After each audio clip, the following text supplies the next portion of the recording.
So in the year of our Lord 2018, one of the biggest games to come out to almost universal praise was Marvel's Spider-Man, because apparently subtitles are too hard to come up with these days.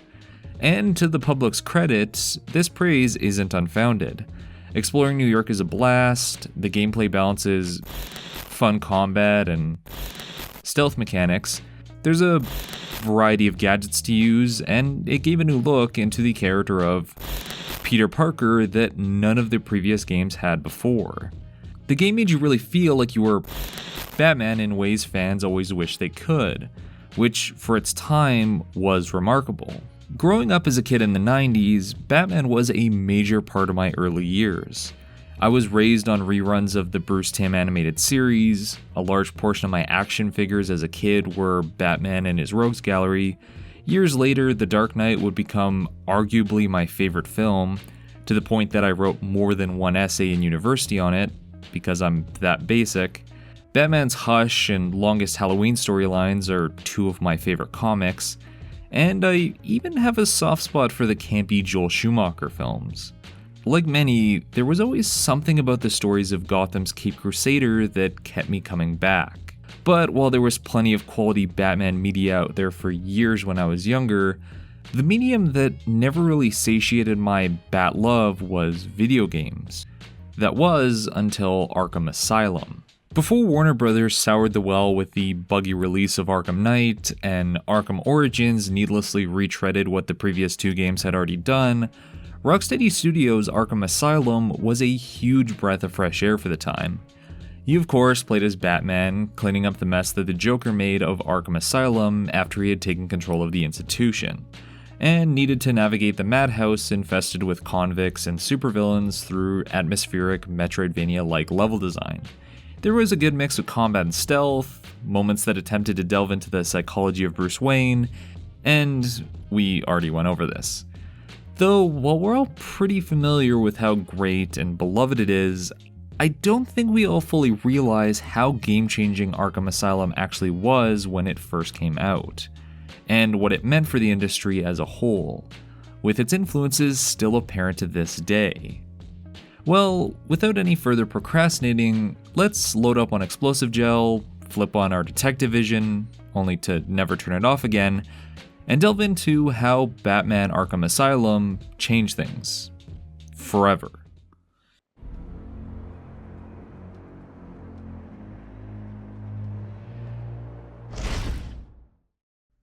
I remember back in 2009 when a friend of mine first rented Arkham Asylum. You know, back when renting something was still an option. And I was skeptical about how good it could actually be, largely because there was zero real precedent for there being a good Batman game, or even a good superhero game for that matter. You see, the thing to note about games prior to Arkham Asylum's release was that this wasn't the type of quality most were used to when it came to licensed games at the time, even just a decade ago. There were exceptions, but for every Spider-Man 2 or Hulk Ultimate Destruction, there was a pile of superhero games that were poorly made shovelware meant to cash in on an IP, or act as tie-in advertisements for movies or cartoons, and Batman was easily the most used, or abused, property for this purpose. Between 1984, when the first Batman game came out on the ZX Spectrum, to 2009 when Arkham Asylum was released, there was approximately 27 game titles starring Gotham's Dark Knight put out, and that isn't even counting Justice League games or titles that included blatant Batman copyright infringements, or multiple versions of the same titles across different consoles. To put that into perspective, that's more Batman games than there were for Legend of Zelda at the time, a franchise that started on the platform the same year as the first Batman release.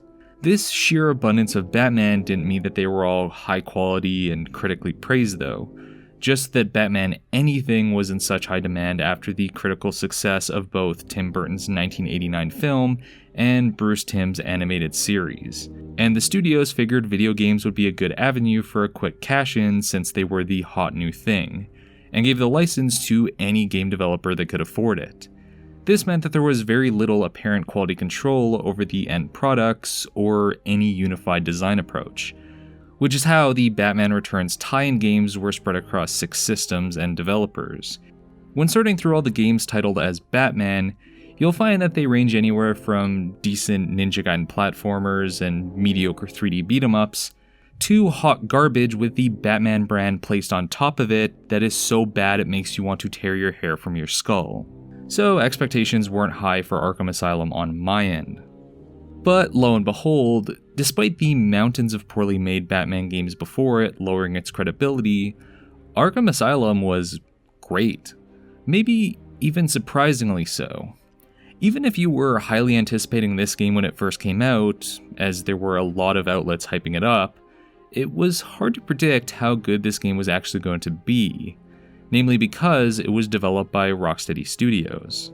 That isn't to say that Rocksteady are bad developers, just that they were a fairly unknown developer before 2009.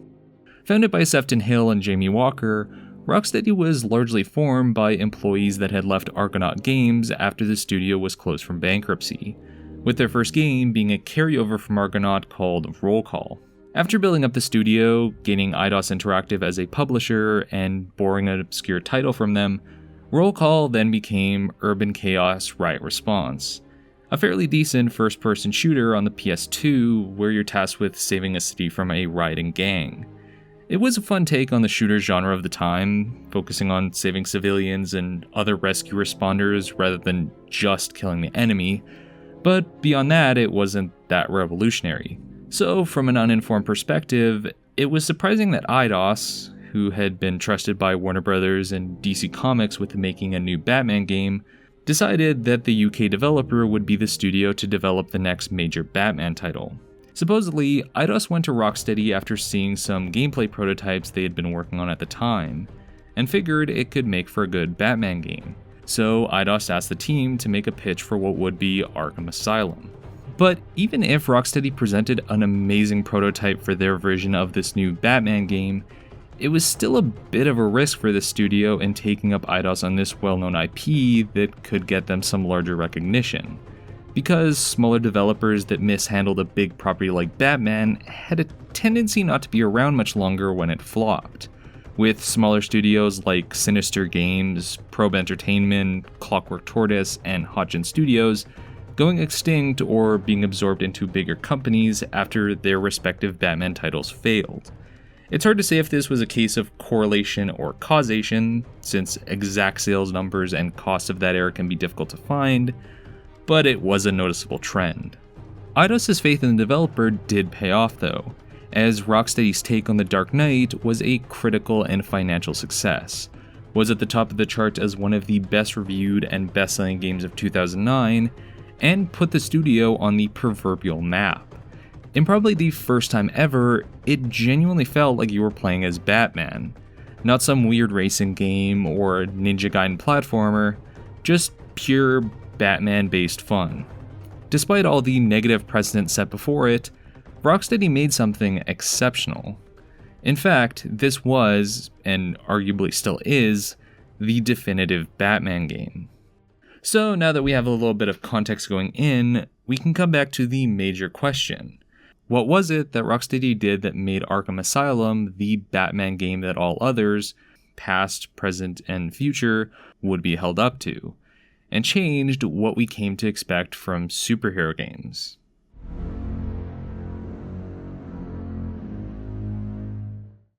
To start off, instead of trying to tie the game to another movie or show in order to capitalize on its popularity, which frankly would have been extremely easy since Christopher Nolan's mega hit The Dark Knight was huge during its development, the people at Rocksteady decided to create their own original story.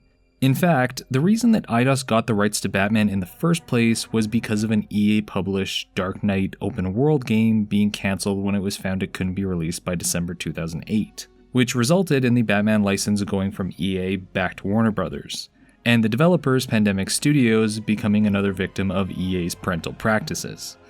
An added benefit of this was that the WB gave Eidos the core license to Batman, meaning they weren't tied down to any one specific movie or cartoon, which was extremely beneficial to Rocksteady, as they were given free reign on the type of Batman game they would create. Since this would be a video game, it needed a story that would properly fit with the pacing of a video game, rather than trying to tack on gameplay onto the story of something like Batman Begins or vice versa.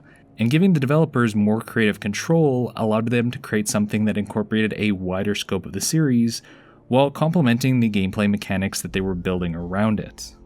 Though by 2008, the Batman mythos had almost 70 years to it, with decades of different interpretations and authors, meaning there was a lot of lore to the characters and world to account for that Rocksteady had to sort through in order to appease both decades-old fans and the average consumer that simply want to be Batman beating down thugs, while also creating something distinctly unique, which altogether was a challenge.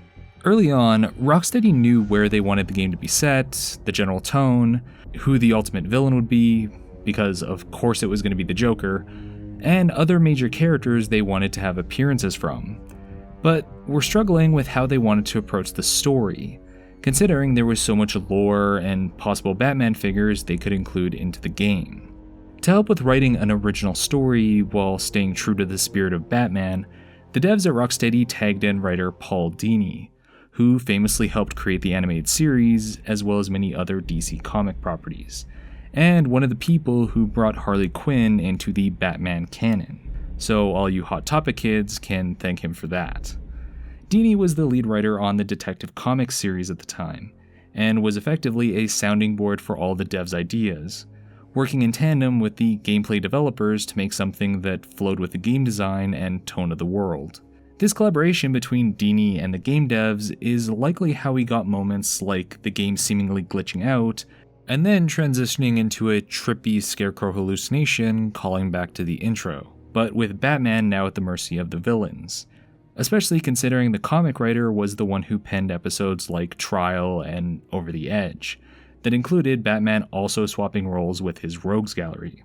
Dini being involved in the development of the game is also likely one of the reasons that Kevin Conroy, Mark Hamill, and Arlene Sorkin, the voices of Batman, Joker, and Harley Quinn respectively from the animated series, returned for their roles, a decision that gave the game a considerable amount of credit in the eyes of the fans, as they have become the definitive voices of those characters over the last 20 years.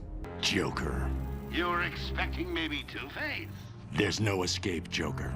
Silly bat! I don't want to escape. I'm having way too much fun. I even have you here to keep a smile on my face. Knowing that Batman is largely defined by his rogues gallery, it was decided early on that the game would be set inside Arkham Asylum, the place where all of Gotham's criminally insane are housed. Placing the game in Arkham allowed for an isolated setting away from Gotham City, putting the Batman in a scenario where he had to face down some of his biggest foes while confined in the asylum where they have home field advantage, allowing for a showcase of the Dark Knight's extensive rogues gallery. The setup is that for the 3,257th time, the Joker is being brought back to his home away from home by his best buddy Bats, after you escort him through Arkham's admission process to make sure he makes it to his cell as the opening sequence of the game, introducing you to the darker setting and atmosphere you will be going through for the next 12 hours or so. It becomes apparent that this was all according to the Joker's plan, as he proceeds to take over the institution and presents the Bat with the usual challenge to stop him before he enacts his villainous plans, as he lets out all the criminals and convicts that have been locked away.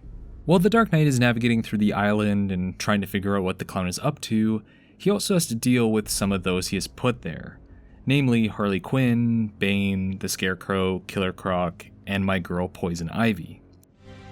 Go back to your cell, or I'll be after you next. And I'll be waiting. Going from interviews, Mr. Freeze and the Mad Hatter were planned to make appearances as well, but Paul Dini and the other writers couldn't fit them into the narrative, so they were tucked away for the sequel. And while I would have liked to see what their inclusion could have looked like, I think this was a smart decision. Every villain included in the game proper has their own motives that reflect their origins and help to build on the story that's currently happening. Scarecrow wishes to spread their own brand of terror, throwing Batman for the occasional psychological loop as he goes through the asylum. Bane's steroid venom is a central part to the narrative, while the character himself mostly acts as a glorified cameo / mediocre boss fight before he's booted out of the story. Since the Joker was around, Harley Quinn is also a given, who does his grunt work across the island, but makes occasional autonomous decisions of her own, namely allowing her friend, Poison Ivy, out on the loose, who herself wreaks havoc by unleashing her plants, which themselves have been infected with Bane's venom. And Killer Croc mostly wants to be a monster and kill Batman, which ends up interfering with him trying to get the spores he needs to stop Joker's plants while in the sewers. Mr. Freeze is all about reviving his ill wife, and wouldn't be so much about causing chaos. And the Mad Hatter's whole delusion of reality shtick and mind-bending tactics were taken up by Joker and Scarecrow, so neither would have worked within the structure of the narrative aside from having more villains, as interesting as it might have been. With a few twists and turns to keep things interesting, the game does a really good job with the characters it has at its disposal, placing them exactly where they fit best, and by the end feels like something that came right out of the animated cartoon or as a miniseries in the comics. Plus, even if your favorite foe didn't appear in the game, pretty much every Batman villain makes some kind of cameo in one form or another in the many cells and items sprinkled throughout the asylum that make up the Riddler's riddles, that act both as a way to pad out the content and to further flesh out the setting, requiring a bit of detective work to figure out, or an extensive GameFAQs post, since some of these characters are quite obscure. I mean, who the hell aside from the most die-hard fans is gonna remember Great White Shark? Though, while Arkham Asylum was an original story with its own twists, a large influence for the game was Grant Morrison's Arkham Asylum, A Serious House on Serious Earth. If you're a fan of Batman and want to get into reading some of the comics, A Serious House on Serious Earth is a essential reading, as it is one of the definitive Batman comics in relation to the setting of Arkham Asylum. Prior to this story, Arkham was more or less just a place to store baddies until they were needed for their next master plan that the great detective had to stop. When writing his comics in the mid-80s, post The Dark Knight Returns and Watchmen, Morrison wanted to show the more insidious nature of an institute that houses the criminally insane of Gotham by really emphasizing the madness of the mental health institution, and questioning who should really be there. The general framework is rather similar to the game, as it's about Joker taking the staff of the asylum hostage and demanding Batman spend the night with the inmates of Arkham as a way to prove to him that he is just as mad as the ones he puts away.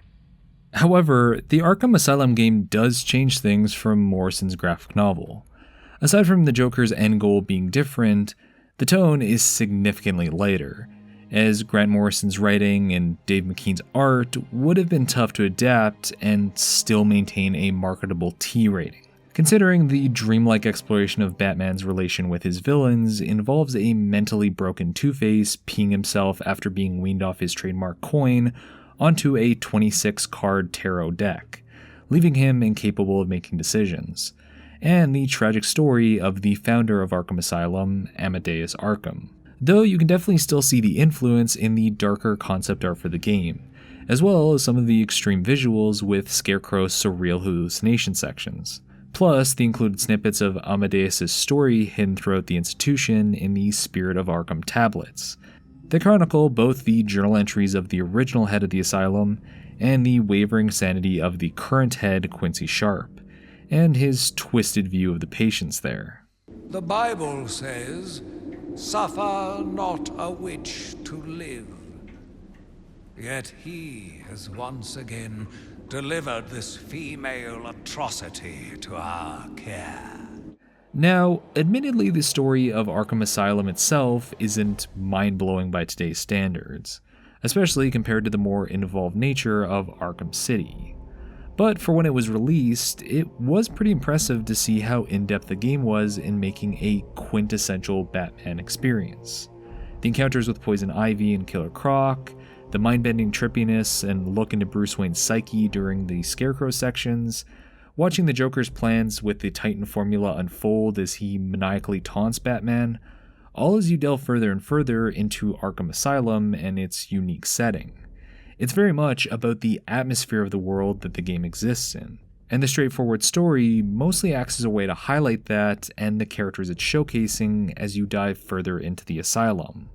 Speaking of 4 segues about level design and detective work,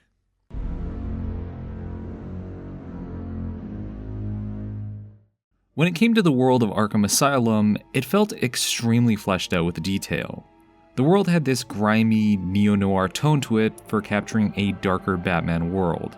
Not that dissimilar from the Nolan films, just with more exaggerated visuals for emphasis. The architecture of the building's interiors and exteriors had this pseudo-gothic design to it that fits incredibly well with what is traditionally depicted with the Batman comics. There's a lot of dark greens, grays, and earth tones to the level's aesthetics that emphasize you're in an old and dilapidated locale that had been there for seemingly centuries, with tiles and walls breaking apart, which gave it this eerie feeling, and made it almost seem logical that the people locked up there would start to lose their grip on their sanity.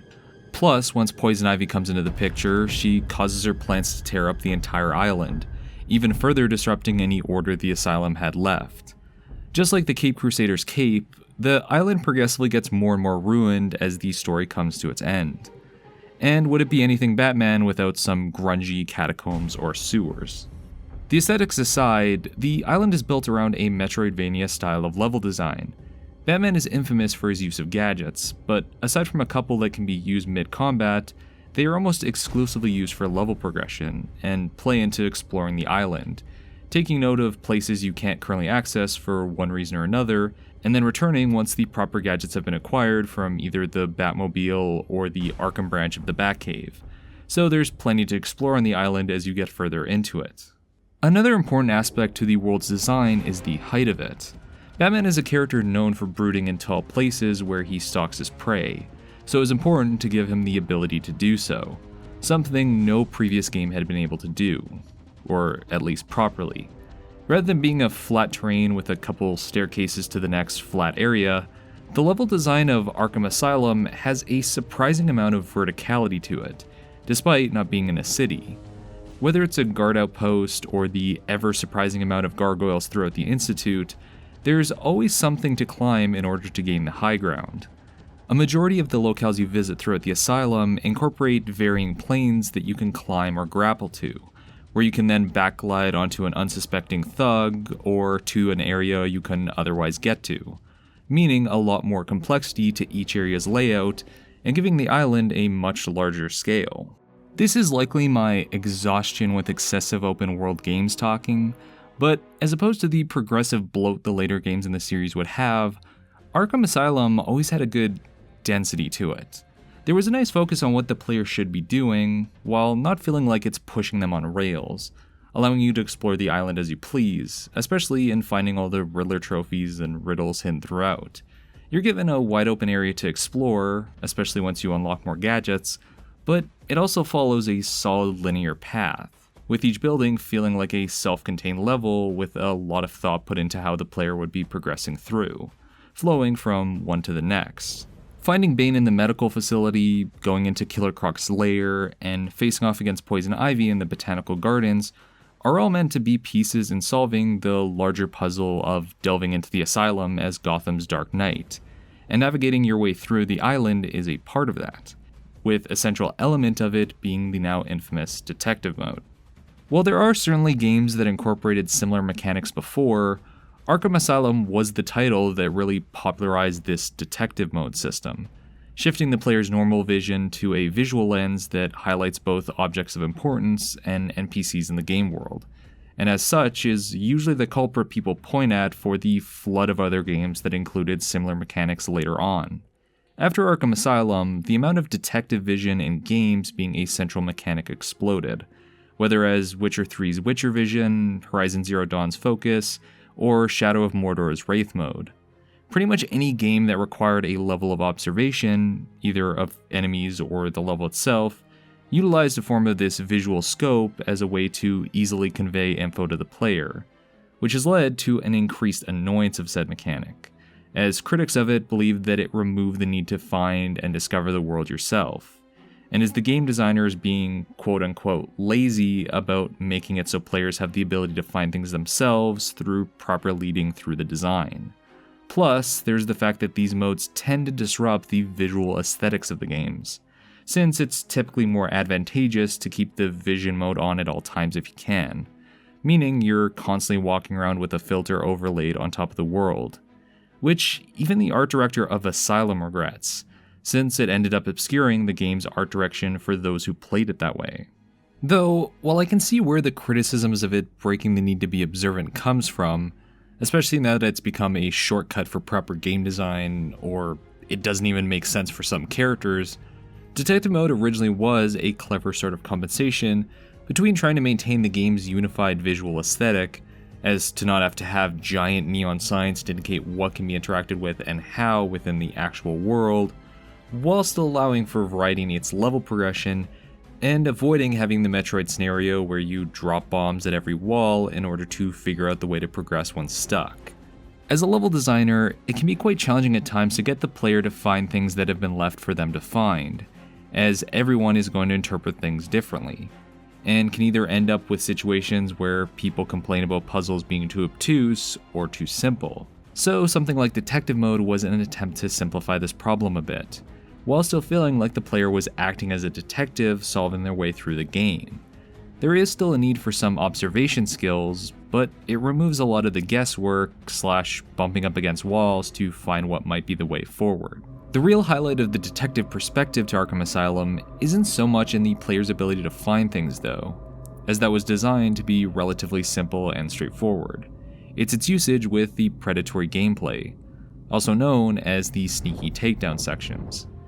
Many times throughout the game, there are moments that Batman can't fight thugs head on, either because of a hostage situation or because enemies are equipped with guns.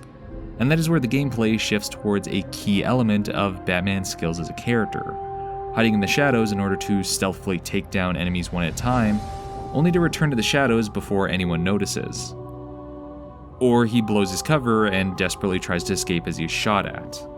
The Predator sections are where the game is all about strategy, using the gargoyles and vents to scope out the terrain and enemies, deciding the best moment to enact a plan, waiting for a thug to turn their back and leave themselves open, or swooping down on a stray from atop a higher place. These moments blend together the level design of the Asylum with the detective vision, as you have to use both the setup of the area and your own observation skills to effectively take out the thugs spread throughout, setting up traps and using the enemy's AI pathing to your advantage, and then adapting when things might go wrong or not as planned. And the Predator challenge outside the base game really highlight all this, as it's built around completing objectives on top of taking down all the enemies. Possibly carrying over from the previous Batman Begins game, fear also plays a part in these stealth sections. As you progressively take out thugs, the leftover enemies' heart rates begin to rise as they find their buddies' bodies, and they start to become more nervous, grouping up with others so that they're less vulnerable and move a lot more carefully. Then once you get to the last couple, they begin acting erratic, with more unpredictable movements compared to their earlier focused patrol lines. Later on into the game, as a way to offset your developed skills and the upgrades you gain, these thugs will additionally gain collars that go off once they're taken out, meaning others are alerted to your actions almost immediately. So every takedown has to be done quickly, and then you must fade into the shadows to another vantage point in order to scope out your next victim, or use the downed foe as bait for later, which honestly couldn't feel more like Batman. Scoping out the area, fear tactics, strategy, stealth, all these things that feel so essential to what it's like to play as Batman, and Arkham Asylum really nailed it on that front. But what about when your cover's blown, or you're in a situation where you can't come up from behind? Well, that's another thing.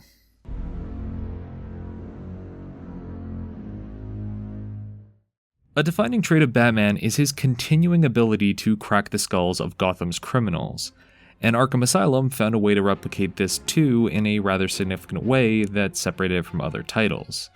In previous Batman games, the combat was either a traditional beat-em-up with a couple of basic attacks and a grapple, which could get repetitive, or Ninja Gaiden platforming that focuses more on the weapons and gadgets, which was fun, but didn't always feel like Batman. even if it included his favorite weapon, a gun. With Arkham Asylum, the developers wanted the combat to be focused on Batman's hand-to-hand combat skills, with his gadgets being complementary to it. This led to what would be known as the free-flow combat system. Rather than going for something where every button was a different type of basic attack like a punch or kick, it was designed to be as simple and smooth as possible, while staying true to the skills of Batman. Essentially, the combat for Arkham Asylum can be summarized with the 4 face buttons. One for attack, one for counter, one for dodge, and one for a stun button. But that's almost exclusively used for handling a specific type of enemy that needs to be opened up first, and doesn't much play into the actual regular combat. Then there are also a variety of usable gadgets and special takedowns that can be earned through upgrades as you play through the game. The biggest emphasis though is with the counter mechanic, allowing you to respond to any incoming attack as long as it's not a knife or toxin up goon, which the game gives a rather generous telegraph for in the form of these markers coming off the enemies. There isn't even a need to direct Batman to the point of the counter, because it will automatically respond to the nearest attack, since the AI is designed not to create a situation of having 2 attacks coming at once, resulting in a case of, how did we all agree we should attack the guy? All together. And how did we attack? One at a time. That's right.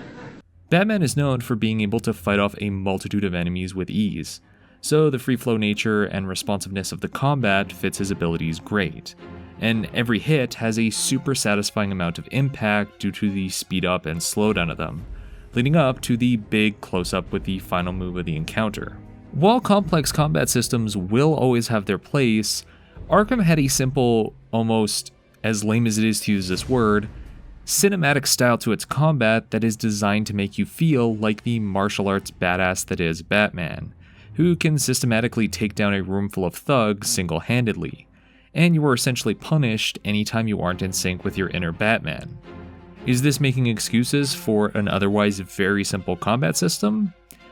A bit, but sometimes people just want to be Batman wiping the floor with a group of thugs.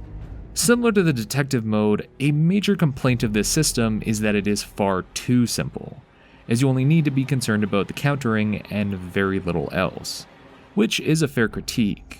There isn't a lot of challenge to the combat, especially as you gain more gadgets and upgrades to use, which themselves become redundant as the hand-to-hand combat is all that's really required.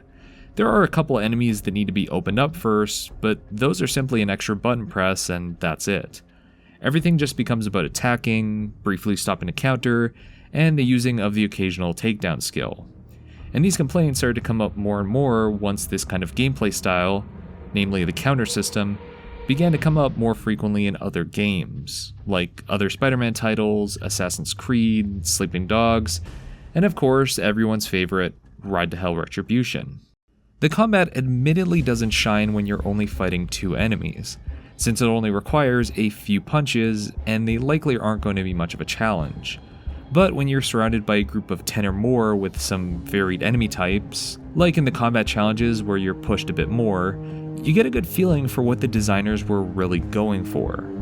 At its core, the free flow combat is designed not to be some advanced system with a bunch of complex combo maneuvers, but more as a rhythm game, as it becomes about getting into a particular zone with the gameplay, using finishers at key moments, and filling out when to be using attacks and where. There are even combo bonuses if you time your attacks with the right rhythm. And that comparison isn't unwarranted. The combat was built off the director's love for classic martial arts movies like Jackie Chan or Sammo Hung films from the 80s, and wanted to capture the rhythm that the fights in them carried. Watch something like Legend of the Drunken Master, and you'll notice that there's an ebb and flow to the way the characters fight in these movies that make it so enticing to watch. And it's something that comes across in the way Batman fights the many goons in Arkham, as every punch or kick is meant to flow from the Bat's current position and where the next enemy is, naturally flowing from one to the next, which I can only imagine how long it took to program as opposed to a traditional combat system, even if some of the models don't always register everything properly. The problem with this system though is that because Batman's combat is built off this free flow animation system, it can be difficult to understand ranging and timing, since attacks are always going to be randomized based on the situations. This makes it so that it's a challenge to know how long it will take to hit an incoming enemy, as it becomes hard to properly gauge when to use a counter over attacking in the split second you have to register it, resulting in a few drop combos. Then there are special combo takedowns that are only usable when you've built up a high enough combo, which are uninterruptible and unblockable, so you can use them whenever. But ground takedowns that are meant for dizzied enemies aren't, and if you didn't time it right, you will likely get knocked out of it by nearby enemies since you can't break out of it to counter. These flaws can be ignored by the fact you need to learn the timing of these moves and when to do them, but then there's also an issue with knowing how far your attacks will reach, as a lot of combos can be dropped due to a mistimed attack because an enemy was an inch too far than the range for Batman's typical lunge. So that can be a tad frustrating itself. The issues with the combat become even more prevalent in the later part of the game during the boss fights, which is one of the biggest sticking points of Arkham Asylum, as almost every boss fight can be boiled down to waves of jobbers being thrown at you until you get the opportunity to attack the boss's weak point, which feels like the developers were caught up with the spectacle and fanfare of the bosses themselves than the design of the fight. I can respect wanting to give fans the feeling of Bane being this giant powerhouse that Batman is just barely able to handle in a straight-on fight, but the whole dodge large enemies so that they can slam into a wall and then bash them while they're vulnerable was dated even in 2009. Plus, it just ends up being repeated many more times throughout the game with the toxined up goons. Considering Batman is all about cleverness and outsmarting his stronger enemies when his back is against the wall, you think there'd be more going on with these encounters. This is exactly why the Mr. Freeze fight in the sequel is one of that game's strongest moments, because it's a boss fight where you can't fight them head on, and really have to strategize each move since every attack results in him removing that possible tactic from being used again. That is Batman at his best. A pity the final boss fight in Arkham Asylum wasn't as clever, as it is the weakest one of the game. You don't want to miss this, really. It'll be a blast. So to set the stage, we finally arrive at the climax of the story, the encounter the entire game has been building up to, the showdown between Batman and the Joker, who has injected himself with Titan. News helicopters circle around the island to see what will unfold. This is your final climactic moment. And how does it end? With another boring boss fight where it's constantly broken up with more jobbers to pad it out. And bearing in mind the Joker stated he was going to paint Arkham with Batman's blood, he sure is taking a lackadaisical approach to it. You just avoid the Joker's giant swipes, he runs off, you fight another swarm of thugs, bring Joker down, punch him a bit, repeat until done. There isn't anything special to this fight except that you have to dodge the occasional bomb the Joker drops down. Even comparing it to the earlier villain fights, this one is significantly mediocre. It really makes me wonder if the devs at Rocksteady just ran out of steam at this point. I remember when I was younger, my guitar teacher told me that people will often forget if you fumble a song in the middle as long as you start and end strong, since that is what people typically remember most. And Arkham Asylum demonstrates this in full, as the final Joker fight is often the first complaint people have about the game. I mean, the whole explosive gel punch is admittedly kinda cool, but the fact that the game ends on such a limp boss fight with a roided out Joker as he continually sends goons at you is a blemish on an otherwise amazing game.